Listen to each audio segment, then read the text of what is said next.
The old stone building loomed over Sona. It was imposing, ancient. A shiver ran down her spine as she dragged her suitcase up the steps. This was her new home, a student hostel in England. Sona, a bright-eyed 18-year-old from India, was both excited and terrified. Her cousin Neelam stood at the entrance, waving. "Isn't it grand?" Sona smiled back, trying to hide her nervousness. The inside of the hostel was dark, with heavy wooden furniture and portraits of stern-looking people lining the walls. Neelam showed Sona to her room. It was small but cozy, with a window overlooking the sprawling grounds.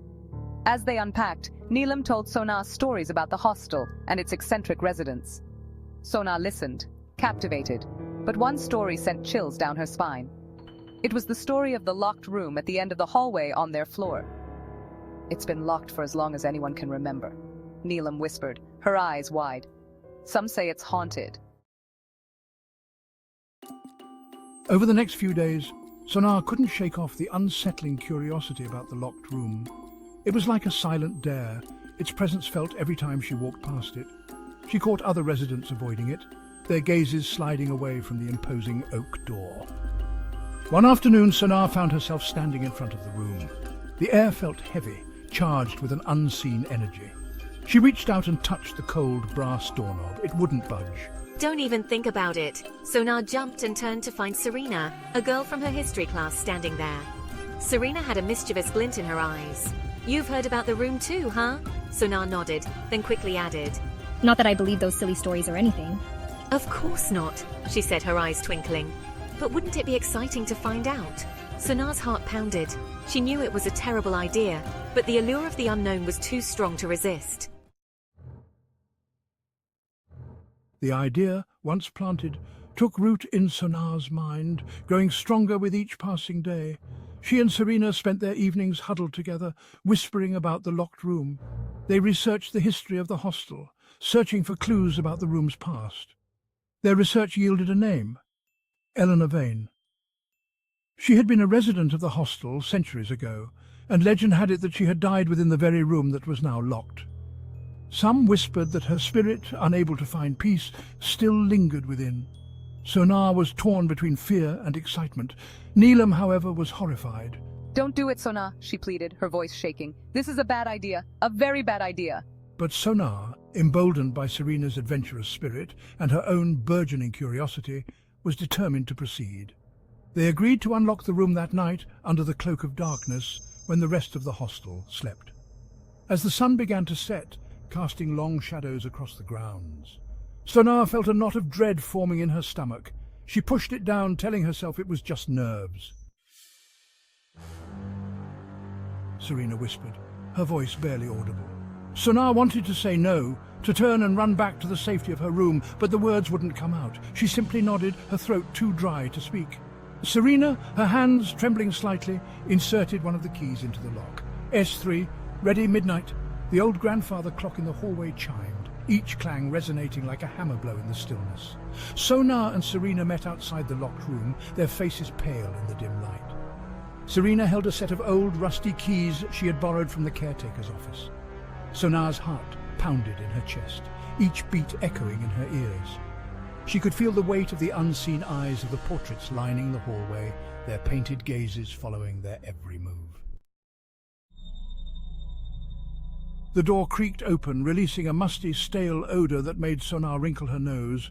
The room was shrouded in darkness, the only light coming from their single flashlight beam.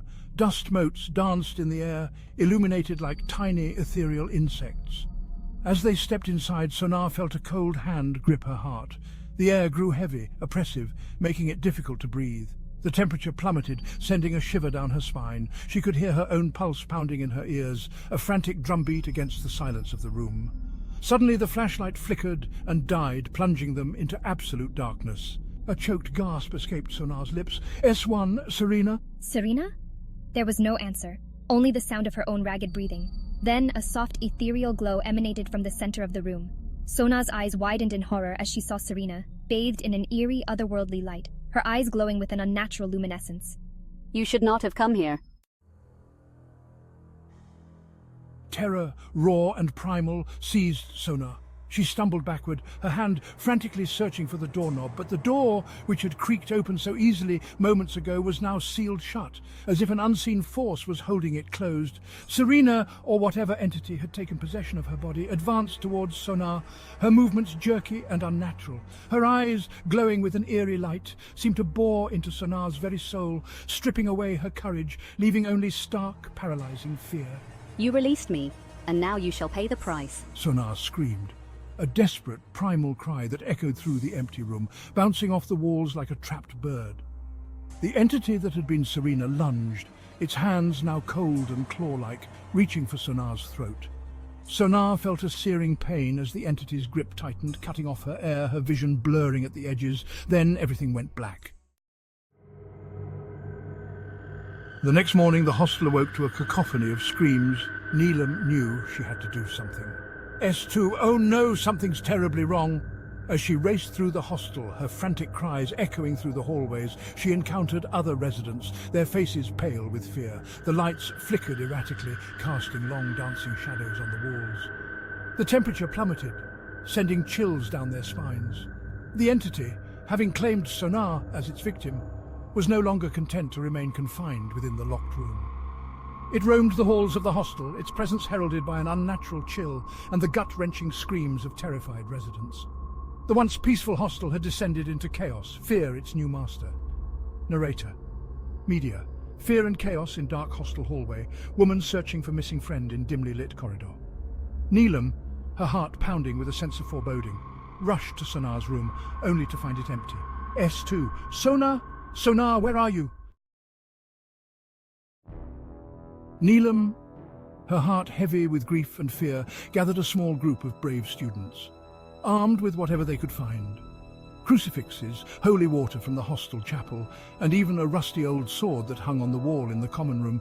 They set out to confront the entity. We have to stop it, for Sonar. They found it in the grand dining hall, hovering over Sonar's lifeless body. The entity turned, its eyes burning with malevolent energy, fixing on them. A cold wind whipped through the room, extinguishing the candles and plunging them into darkness. The entity spoke, its voice a chilling whisper that seemed to emanate from the very walls themselves. You dare defy me? This hostel is mine. I claim it for my own. The students stood their ground, ready to fight. Neelam stepped forward, her chin held high, her voice trembling but firm. You have no power here. Leave this place. Leave now and never return. The entity laughed, a chilling sound that sent shivers down their spines. It lunged, its form shifting, morphing into a grotesque parody of a human being. The students fought back, their fear giving way to a desperate courage. The battle raged, a chaotic dance of shadows and light, fear and determination. The air crackled with energy, the scent of ozone stinging their nostrils. One by one, the students fell, their strength failing against the entity's power. Just when all hope seemed lost, Neelam, her eyes blazing with a fierce light, stepped forward. Clutching a silver locket that had belonged to her grandmother, a locket said to hold ancient protective powers. She confronted the entity. Be gone. Return to the darkness from whence you came. A blinding flash of light filled the room, forcing them to shield their eyes. When they could see again, the entity was gone. Silence descended upon the hostel, heavy and profound. The lights flickered back to life, casting a warm glow on the exhausted, grief-stricken faces of the students. The entity was gone, but the victory felt hollow. Sonar was gone, a victim of their reckless curiosity. In the aftermath, the locked room was unsealed, its secrets laid bare. They found journals belonging to Eleanor Vane, detailing her life, her loves, and ultimately her tragic demise within those very walls. Her spirit, unable to find peace, had remained trapped, lashing out at those who dared to disturb her sanctuary. The hostel, forever marked by the events of that night, underwent a transformation. Sonar's sacrifice was not in vain. The locked room was transformed into a memorial, a place where her memory was honored, a stark reminder of the dangers of unchecked curiosity and the importance of respecting the secrets of the past. The hostel, once shrouded in fear, was now a place of remembrance, a testament to the courage of those who had faced the darkness and the enduring power of the human spirit.